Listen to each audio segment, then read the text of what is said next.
Hey, it's Dusti Martin, Corcoran Platinum Living. Thanks so much for stopping by. Today we're going to cover what you need to do in order to buy a home in the state of Arizona as of this recording.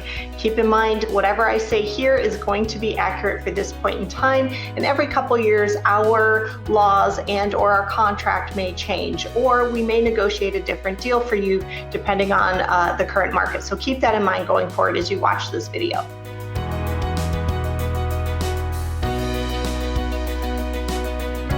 So let's just start at the very beginning.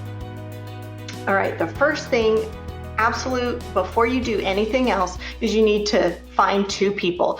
You need to find a lender or a mortgage broker, and you need to find a realtor. If you don't have a realtor, but you know a lender that you want to use, ask them for who they prefer, who is the best that they can refer you to. Same goes for the realtor. If you know a realtor but not a lender, ask them for a couple referrals of who they like working with, who they recommend for your specific situation. Those two people are going to need to work as a team to get your home not only under contract, but then closed. And so if those two people can work together well with you and fit your personality, the entire process is going to be so much less stressful than you're probably anticipating. It's all about teamwork. Just remember, teamwork makes the dream work. So pick your team first. Second, what you do once you've picked your realtor and your agent is get pre-qualified. Notice I didn't say start picking out homes. I said get pre-qualified. That pre-qualification is actually your ticket to go shopping. Now, on that pre-qualification form, and to really have it be dialed in for this market and to be able to make a good offer on a property, your lender's going to ask for a lot of documentation up front. He's going to ask for W-2s, your tax records, your income, account balances, your debts, stuff like that. They're going to ask a lot of questions and ask for a lot of documentation up front. If they don't, and they just run your credit and go off of what you said you make, that's a red flag that you picked the wrong lender. So that means you need to go back and find a lender who's willing to do all of the pre-qualification work up front. You don't want somebody who's just going to rely on a credit score and a spot check and say, yeah, you're good. You want somebody who is going to actually do all the paperwork, make sure you're fully pre-approved, and that you are ready to close as soon as possible. So then once you have that ticket to go shopping in hand, your pre-qualification form, it's time to go shopping. Now you're probably thinking, well, wait a minute, if I'm paying cash, why do I need a pre-qualification form? If you are paying cash, here's what you need. You need a proof of funds. Now, it can come in a couple different ways, but this is my preferred way. I would prefer my cash buyers go to their bank and obtain a letter from the manager at that bank stating that so-and-so has enough cash in reserves to pay for XYZ property up to a certain point. That keeps the seller from knowing exactly how much you have to negotiate with. And sometimes, and in some situations, I've had sellers who see the bank statements that other buyers would provide as their proof of funds, and they'd see, hey, this person could actually pay more for this. And so depending on your market, that's a good or a bad thing. You want to be able to hold your cards a little closer to your chest, not to mention your seller doesn't necessarily need to see the line items in your bank statement of what you're spending money on. That's stuff that shouldn't really even matter. And then, of course, you've got to make sure that you've redacted it to make sure the account numbers and everything like that are not on it. So keep that in mind. You need your proof of funds or pre-qualification form. Once you've done that and you're out seeing homes and you find the right home, make an offer and make it a good one. Especially in this market right now, it is an extremely hot seller's market for pretty much anything in the North Valley under $1 million. So keep that in mind when you're making your offer. This is not the time in history to wheel and deal and try to lowball a seller, especially since so many homes are going to have multiple offers. This is the time to come in with your strongest, best offer on that particular property that you are willing to pay or can afford. So keep that in mind. This is not we'll submit a little bit under asking and then they'll come back. It's not really going to work that way in this market. Now, if it were a buyer's market, and in the future it may be again someday, That's totally different. But in this market, be aggressive. Don't hold anything back. If you want that house, do everything you can to get it. The next process, say you've signed your contracts and you're finally under contract on your dream home. The next thing that's going to happen is you're going to open escrow. Within 24 hours, you're going to need to deposit your earnest money check. Your earnest money is going to usually be about 1% of your purchase price, but in some cases can be up to 3 or even 5%, especially in a multiple counter offer situation. Sometimes offering that larger earnest money deposit helps incentivize a seller to pick your offer over others, because you're putting your money where your mouth is. You're putting more on the line where other buyers may not be. So from the day you sign a contract, our standard inspection process in Arizona is 10 days, unless you negotiate a different one in your contract. So day one will start the day after you sign your contract, after the day after both parties have signed and agreed to it. So say you sign today, tomorrow is day one of your 10 days. And then you get those 10 days to do all of your inspections, look for termites, have a home inspection, a roof inspection, maybe have the sewer lines cambered up and scoped out to make sure everything's functioning the way you want it to be. More and more people I'm seeing are getting mold inspections, not necessarily because we have a lot of mold here, but mostly because we have so many people coming from areas of the country where mold is a thing that happens quite frequently. So we are starting to see companies do mold inspections here in Arizona, and that's fine too. Whatever makes you happy and gives you confidence in the home you're buying, that's your time to do it. Okay, after that 10 days and you've submitted what is called your BINSR. Your BINSR is your buyer inspection notice to seller. After that 10 days, you are going to submit to the seller your BINSR, and on that BINSR on page one, you're going to have three options. You're going to have either I accept the property as is. We're all good. I'm not asking for anything. Second is going to be, I hate this house and I'm walking away and I'm taking my earnest money with me.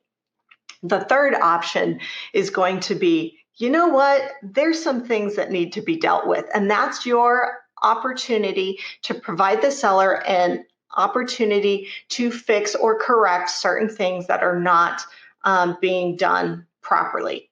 So keep that in mind. You get 10 days, then the seller gets 5 days to review what you submitted to them. And so when they come back to you after that 5 days, these are the three things that they can do. They can say, all right, I'll fix all of it. Or they'll say, I'm not going to fix any of it. Or they're going to say, I'll fix some of it. Now, some of you may be asking, well, wait a minute, can't I get cash in lieu of repairs or reduce the price? Yes, you can, but you can't ask the seller on the BINSR for that. It's my job as your agent, if you are okay with that option, to communicate that to the seller and say, hey, we know there's some things that could be done or need to be done or might be deal killers, but my buyer would really rather have their own guy do it or fix it or whatever. So if you will give us cash in lieu of repairs, enough to fix the problems, we're okay with that. I can't ask for it in the BINSR. There are many agents who do. It's a bad, bad, bad deal because it can actually invalidate your BINSR, especially if you are only asking for money instead of actually asking them to fix anything. The BINSR is there to ask them to fix things. It's up to them in their response to offer whether or not they will fix something, fix nothing, fix some of the things, or offer money in return. So keep that in mind. So yes, it's just part of the art of the negotiation. It does not go in the paperwork. If that's something that happens, there will be a later addendum that has nothing to do with the BINSR notice. Once the seller sends back to you what they're willing to do or not do, you then get 5 days to decide to take it or leave it. If you leave it, you get your earnest money back and you walk away. The only thing you're out is the cost for the inspections. That said, once you take it or leave it, that's it. That's final. Unless something serious happens to the property between then and closing, that's it. You can't go back. You only get one bite at the apple. You only get one chance to ask for those things, and that's up front in your first 10 days. Say you go ahead and you accept what the seller's willing to do. The next step in the process is going to be to order your appraisal. Now, appraisals are a little backlogged at this point in time. They are getting an onslaught of refinances and other appraisal requests. So the sooner you can order your appraisal, even if you're not fully through your 10 to 15 day inspection period, the better, especially if you know there are no deal breakers. And even if the seller said, no, I'm not fixing anything, if you would still buy the house, go ahead and order the appraisal then. The appraisal, if you're financing, is basically going to guarantee to the bank that they are financing a home that is actually worth the purchase price. They're not going to loan you something that you are paying too much for. So it's imperative to get your appraisal ordered ASAP, because otherwise it can slow down the transaction and that can make people angry. Once that happens, it kind of goes radio silent for 5 to 10 days, depending on where you are in your process.